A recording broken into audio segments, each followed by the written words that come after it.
जय हिंद दोस्तों, वंदे मातरम। आपको याद होगा खान सर का एक वीडियो काफी ज्यादा वायरल हुआ था जिसमें कि उन्होंने नेपाल और भारत के बीच में जो सीमा विवाद है काली नदी को लेकर उसको बहुत अच्छे से एक्सप्लेन किया था। उस समय नेपाल भारत के ऊपर काफी ज्यादा बड़बोलेपन से बोल रहा था।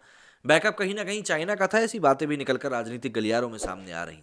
बैकअप कहीं ना कहीं उसमें चाइना का था, ऐसी बातें भी राजनीतिक गलियारों के साथ साथ मीडिया हाउसेज में भी चल रही थी। उस समय ओली साहब वहाँ के पीएम हुआ करते थे, जिन्होंने की काफ़ी सारी बातें ऐसी कही थी जिन्होंने विवाद को पैदा कर दिया था। भारत के साथ उस समय नेपाल के रिश्तों में खटास भी आ गई थी।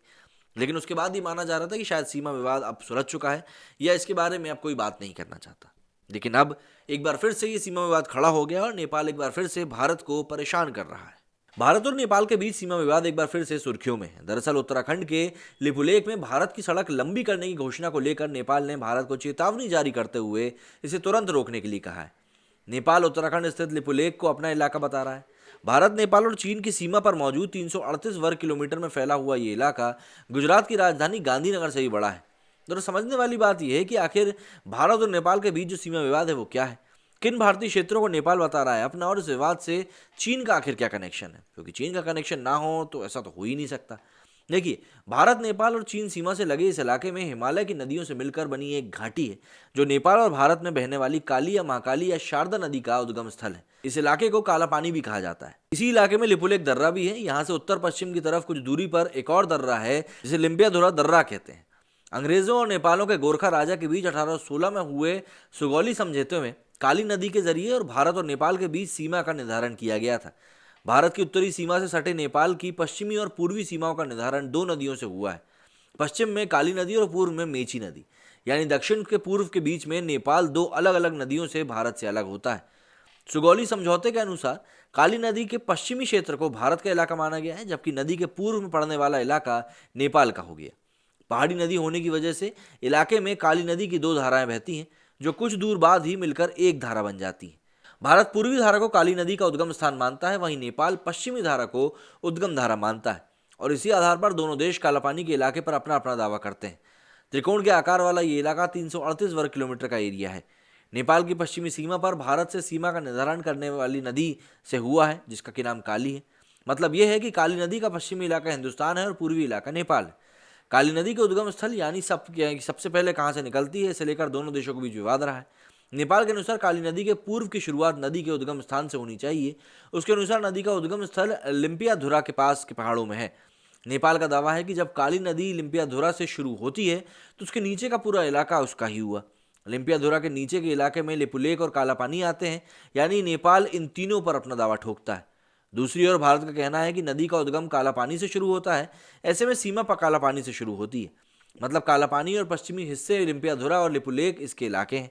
भारत का तर्क अंग्रेजों द्वारा नेपाल से 1816 की संधि पर भी आधारित है। इस विवाद की एक वजह यह भी है कि नदी के रास्ते में हर साल कुछ ना कुछ बदलाव होता रहता है, इसलिए भी सीमा के एकदम सटीक होने का निर्धारण करने में दिक्कत होती है। उत्तराखंड के पिथौरागढ़ जिले में स्थित कालापानी भारत नेपाल के बीच रणनीतिक तौर पर बेहद जरूरी ट्राई जंक्शन माना जाता है। कालापानी से भारत बहुत आसानी से चीनी सेना पर नजर रख सकता है। भारत ने पहली बार 1962 के युद्ध में यहाँ सेना तैनात करी थी। इलाके के महत्व को देखते हुए इन दिनों यहाँ भारत तिब्बत सीमा मतलब आईटीबीपी पुलिस की तैनाती करी गई है। भारत से मानसरोवर जाने वाले तीर्थयात्री इसी इलाके से लिपुलेख दर्रे से होकर गुजरते हैं। 1962 में चीन के हमले के बाद भारत ने लिपुलेख दर्रे को बंद कर दिया था। 2015 में चीन के साथ व्यापार और मानसरोवर यात्रा को सुगम बनाने के लिए इसे दोबारा खोला गया। मई 2020 में भारत ने कैलाश मानसरोवर यात्रा को सुगम बनाने के लिए पिथौरागढ़ से लिपुलेख दर्रे तक 80 किलोमीटर लंबी सड़क का उद्घाटन किया था, जिसे लेकर नेपाल ने नाराजगी जताई थी। अंग्रेजों के साथ संधि के करीब 100 साल बाद तक इस इलाके को लेकर कोई विवाद नहीं हुआ। यहाँ तक कि भारत ने 1962 के युद्ध में चीनी आक्रमण को रोकने के लिए इसी इलाके में अपनी सेना की तैनाती कर दी थी। अभी भी इस इलाके के कई हिस्सों में भारतीय सेना तैनात है। 1990 में नेपाल के राजशाही में से लोकतंत्र की ओर बढ़ते ही इस इलाके को लेकर विरोध के सुर उठने लगे थे। ये विवाद 2015 में तब गहरा है जब कम्युनिस्ट नेता केपी ओली नेपाल के प्रधानमंत्री बने। ओली ने नेपाल के परंपरागत दोस्त भारत के बजाय चीन से नजदीकियां बढ़ाई। बदले में चीन ने नेपाल में विभिन्न परियोजनाओं में अरबों डॉलर झोंक दिए। लेकिन चीन के ऐसा करने के पीछे असली मंशा सदियों से भारत के करीबी रहे नेपाल को भारत के खिलाफ उकसाने की थी। पिछले साल देश के थल सेना अध्यक्ष MM नरवाणे ने कहा था कि नेपाल ऐसा किसी और के बहकावे में आकर कर रहा है। नरवाणे का इशारा चीन की ओर ही था। रक्षा मंत्री राजनाथ सिंह ने भी रक्षा मंत्री राजनाथ सिंह ने भी लिपुलेख में भारत द्वारा सड़क निर्माण पर नेपाल की आपत्ति के बाद कहा था कि नेपाल को इस मुद्दे पर गुमराह किया जा रहा है और वो बिल्कुल भी इस बात को समझ नहीं पा रहा है कि किस तरीके से वो इन चीज़ों को और भी ज़्यादा बद से बदतर बना रहा है। देखिए, नेपाल और भारत का जो विवाद है एक बार फिर से उठने का मतलब ये है कि कहीं ना कहीं चीन एक बार फिर से नेपाल को धक्का दे रहा है भारत को उकसाने के लिए, जिससे कि उसका जो ध्यान है वो मेन एजेंडा से हट जाए। और चाइना ये चाहता भी यही है। अब आप लोगों का इस बारे में क्या कहना है मुझे कमेंट करके जरूर बताइएगा। मेरे स्टूडियो में फिलहाल इतना ही। जय हिंद, जय भारत।